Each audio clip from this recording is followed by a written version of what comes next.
Hey guys, subscribe for daily content, and if you're shopping for gear, make sure you check out the description for the newest items at some of the very best online retailers. There's also links for some of the items that I personally recommend. Thanks! What's going on YouTube? Metal Complex here, and today I've got another short little unboxing video to share with you guys. This is definitely going to be one that most people don't know about. KnifeJoy reached out to me and said, would you be interested in checking this out? This is a Marcin Slysz collaboration, sorry, this is a weird way to say that. Marcin Slysz collaboration with Riot. Of course, many of you will be familiar with the Slysz Bowie from Spyderco. This would be the same gentleman. And I thought, yeah, that's definitely a winning combination there. Let's check it out. So this knife is available at KnifeJoy. I will link it down below. I checked the price, and I think the price seems fairly reasonable considering these are two pretty big names. I don't think it's like a giant knife or anything, but I thought, that seems fairly reasonable. So, yeah, I'll have it linked down there. And it does help my channel when you use those links, but that's entirely up to you. Thanks to my patrons for supporting me, and make sure your notifications are turned on for the Metal Complex YouTube channel. So, this company, and I don't know who's in charge of the company, right, but this is Goodspeed Knives. Never heard of them before. It's a nice box. We have blue and orange here. It says, a custom made to carry. I don't believe that this is a custom knife, but I think that word gets thrown around a lot. Godspeed limited productions, I'm sorry, I keep saying Godspeed, it's Goodspeed. Limited production knives are meticulously crafted, often in collaboration with renowned designers. Starting with an eye towards custom knives, each Goodspeed is carefully designed for both form and function. So, to my knowledge, this is a Riot production knife. Certificate of authenticity. It's just a card there, and you have a little scannable. It does come with some. It does come with a little bit of, looks like pivot lube, so that's nice. It looks like it's not too goopy. I bet it's the same as like KPL or something like that. Knife and gun lubricant. Okay, action oil. And then we have the pouch itself. So honestly, for those of you who get big into the packaging or whatever, pretty nice.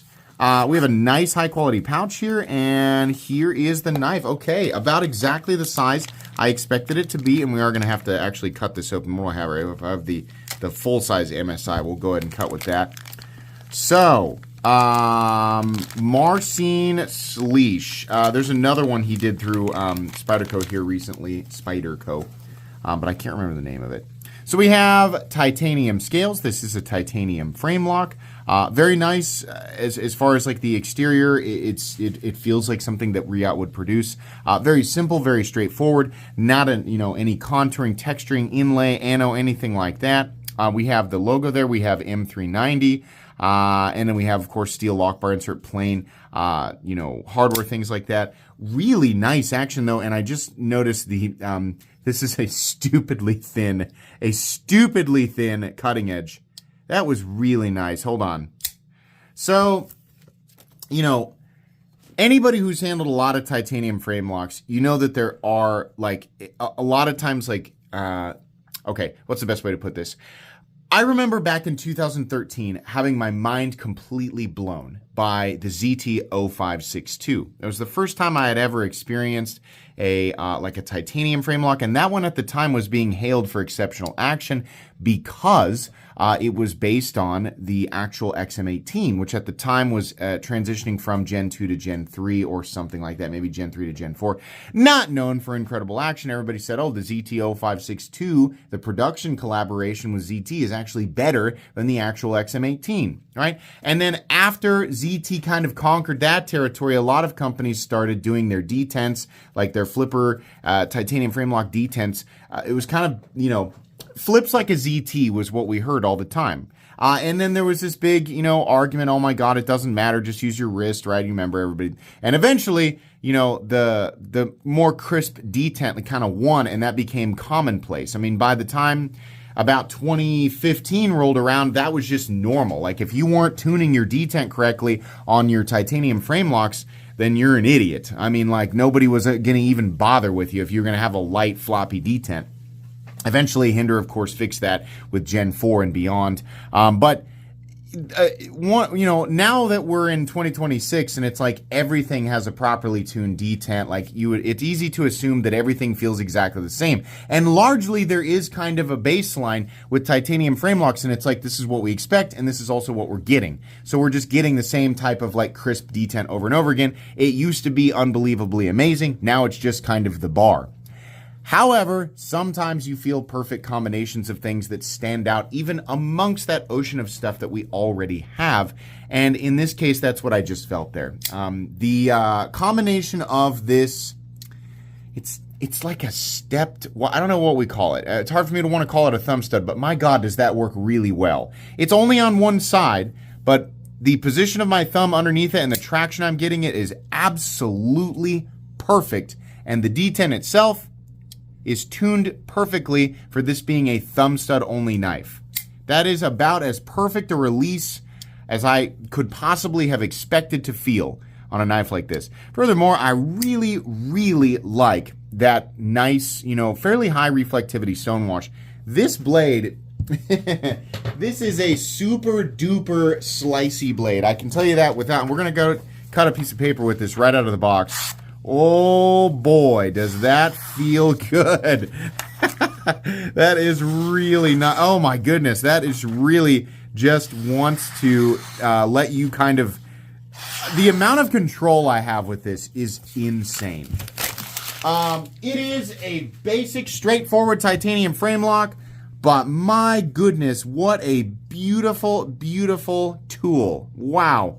I have seen a million knives that look similar to this and have, stonewash plain titanium and have, they're just simple frame locks with like a simple blade. But this is proof that you can have that look and still be doing something different. This has that special ultra thin geometry. The access to the lock bar is just perfect. All the little things that you want done right are done right, but it feels like maybe a step further. This is actually really, really nice. I wish there was jimping right here. That's the only thing that I feel like it's missing. And I also kind of want there to be, something over here. It looks like maybe you could take this off and flip it over, but it might not fit. I mean, the cutout here on one side is obviously deeper than the other.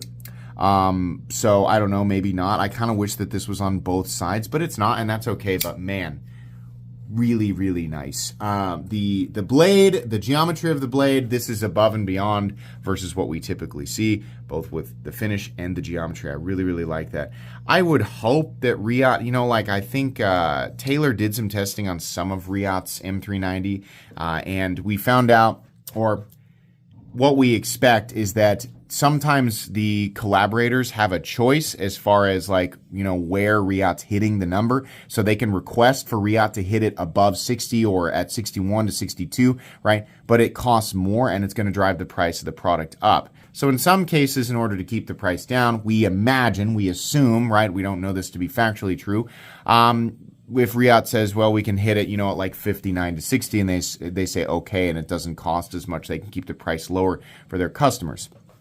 So I don't know how these are heat treated. Riot obviously is capable of hitting 60 plus because they do, at least they advertise it. And I think Taylor has tested some Riot products that come in at 60 plus. But in my opinion, all M390, this shouldn't even be a question. Riot should just be consistently hitting their M390 at 60 plus. Ideally, 60 to 62 is where they should be hitting it. But I can tell you this.